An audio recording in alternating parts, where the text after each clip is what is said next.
अस्सलाम वालेकुम वरहमतुल्लाह वबरकातुह। आज हम जिस अजीम दिन का जिक्र करने जा रहे हैं वो है ईद मुबाहिला। ये दिन हक व बातिल के दरमियान फर्क वाज़ेह करने का दिन है।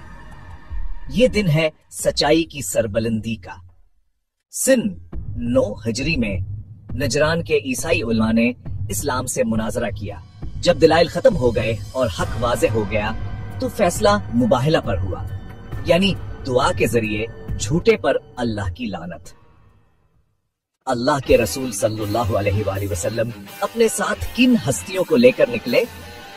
ना माल व दौलत, ना लश्कर, बल्कि लाए हजरत अली अलैहिस्सलाम, हजरत फातिमा सलामुल्लाह अलैहा, इमाम हुसैन अलैहिस्सलाम और इमाम हुसैन अलैहिस्सलाम।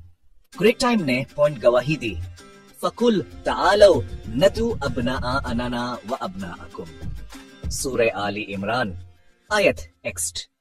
नजरान के उलमा ये मंजर देखकर कांप उठे, क्योंकि वो पहचान चुके थे कि सच्चाई किस तरफ है और वो मुबाहिला से पीछे हट गए।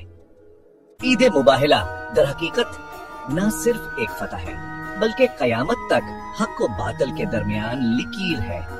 आइए इस दिन की याद में सच्चाई, कुर्बानी और ईमान की तजदीद करें।